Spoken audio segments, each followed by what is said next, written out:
Hey guys, welcome to our first video of Brothers of the Trident. I'm your host, Gareth Beckles, and my co-host, Joshua Beckles. and today we will be giving our personal opinions on the evolution of the Longbow By the way, I'm his versus brother. the Arquebus. Now, I'll be going on the side of the Arquebus as I feel it's a very great armor-piercing weapon. And I'll be going on the side of the longbow because it's a great long-range bow. Because it's a great... Well, I'm gonna have to contradict you right there. Dang it! Because the Arquebus has a greater... I feel it has a greater armor-piercing value if used well. But it has the... But it has the bodkin. The longbow has the bodkin. But first we have to talk about the evolution of it, how I it know. all started.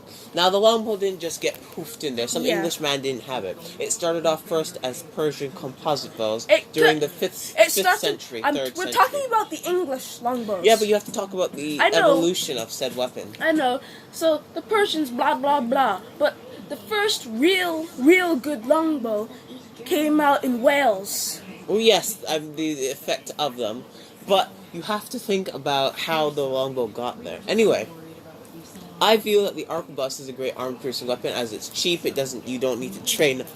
You don't need to spend It's not hours cheap. of It's not training. cheap.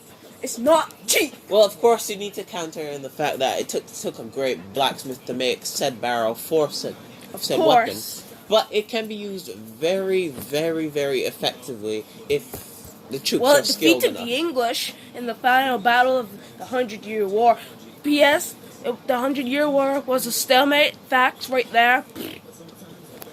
Well, I feel I'm going to contradict you right there. He keeps saying that the English won. I didn't say it. It's a stalemate, basically, because the Anyway, English back to achieved the their goal. topic. Back to the topic.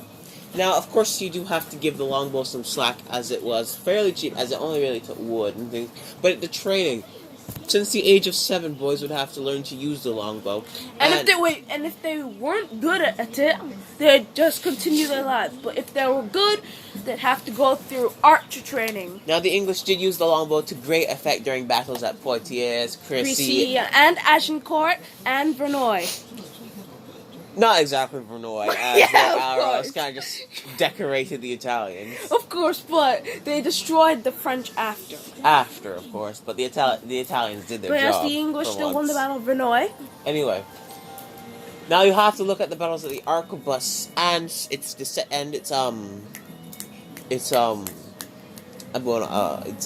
ancestors won.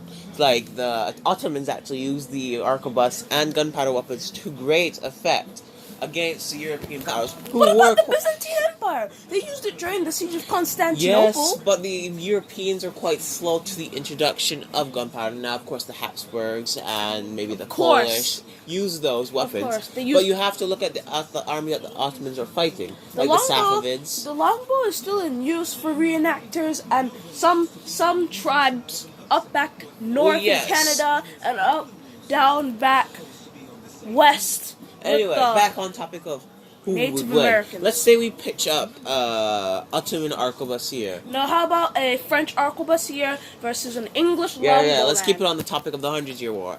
A French arquebusier versus an English longbowman. Well, there are multiple factors that you would have to keep in. Hold on. First, let's talk about what their armor, equipment, and training would have to No, be. but first we pitch the battle to them. Let's say it's nice open field for fairness sake. No trees within sight to take cover for the longbowman Like or the Crécy. arquebusier. Yeah. It's nice and good weather for the arquebusier as wet gunpowder doesn't really shoot well. Nice day, broad daylight, maybe 7 o'clock in the morning. But at Crécy it rained. Well, yes, but this day, on this battlefield, it's nice. For them. Alright. So, let's say the French arquebusier strayed from his unit, and he's walking around. He feels pretty good about himself. Mm-hmm. Although he did kind of stray from the pack a little bit. Maybe he's deserting. And he sees the coat of arms of an Englishman. He's like, I'm gonna go get this Englishman. He knows that he's not in range, so he tries to close the distance. Now, the Englishman He sees him, and the Englishman turns around quickly and draws his arrow from his bow. draws out. He lets loose an arrow. But the wind is fairly high. It's not his best shot. He didn't get the proper range of him. So the arrow whizzes off. It scares the Frenchman, of course. Makes him more cautious when he's advancing. but it doesn't kill him. It sticks in the mud. I so, know you're gonna say that the Arquebus wins. We will discuss this. Now, the It'll Frenchman probably- taunts the Englishman, yells a couple curse words at him, and then continues moving forward on his march towards the Englishman to get in range. He's running, but because of the heavy weight of his iron gun, he's pretty slow to it. Now, the Englishman is going to move on this, and he's going to continue letting loose arrows because the arrows was by. But it's just not this Englishman's day. One would hit him, but it would just glance off his breastplate.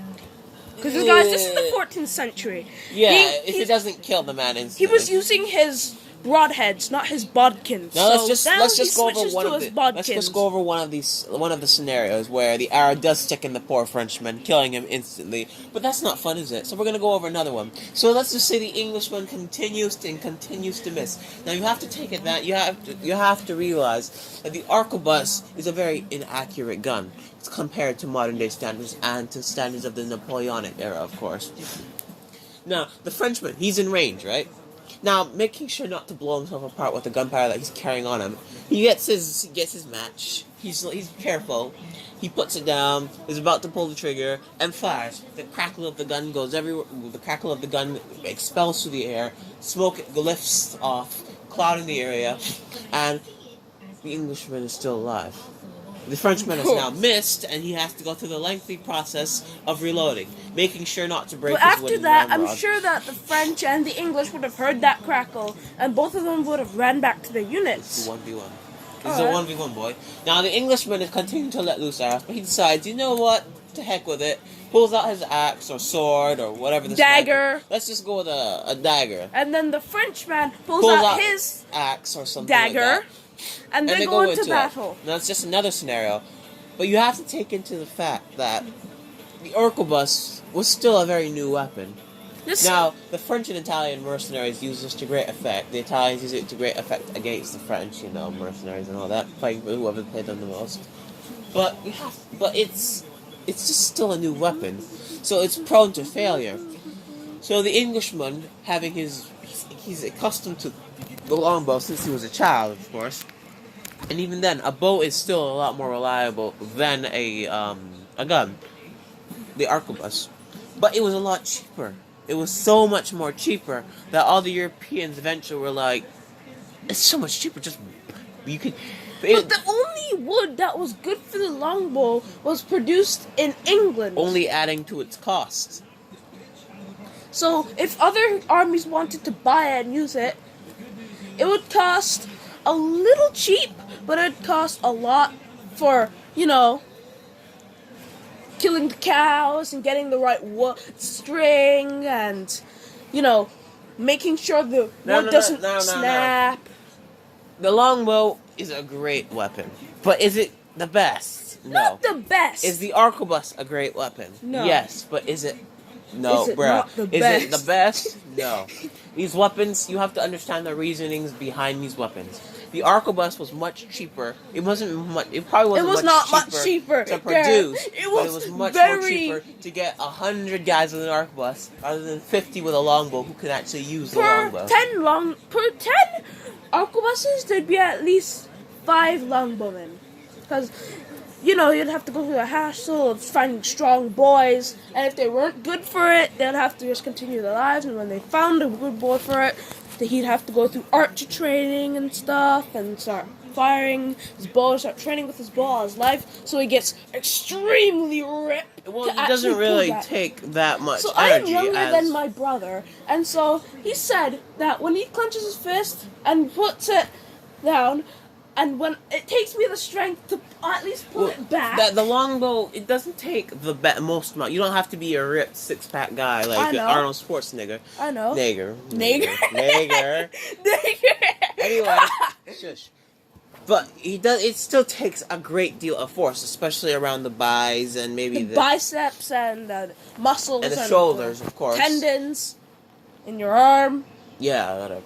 So it takes a great deal of force with that, but it doesn't take. You don't see a bunch of these are. You have to remember that these are English peasants being called to their king's banner. Not English peasants. Now, of course, they would be strong from having to work the fields. They have to buy their own longbow. Yes, and slavery wasn't a big thing back there, so people were still Slavery working. was not really It wasn't. a thing. Yeah, people were especially. Well, it's in the Middle East. In It was worked down since the 11th century. There were slaves circulating throughout, of course, but it wasn't. I don't think you would really see much slaves in England per se until Because the most slave people, slave with because the most triangle. most peasants would be working as either a shoemaker, a helmet maker, or a weaponsmith. No, those are talented I know. craftsmen. I'm talking They about the probably regular made peasant. like a shoemaker or someone who just slaughters Or working some in the cows fields. Or, yeah. You know, a butcher. Anyway, so overall, the longbow.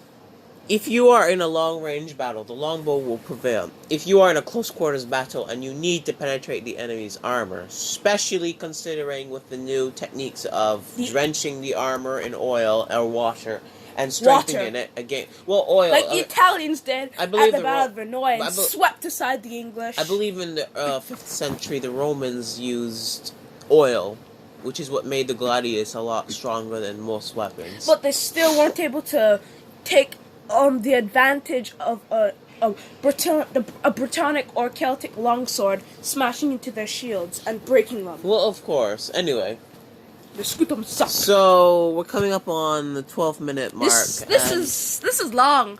I would like to thank you all for paying attention to our quite indecisive rant about the longbow and the arquebus, and I would like to thank you for that, for your paying attention. Always remember this video, because if you're in a situation where you have to figure out what to buy, listen to this video and think,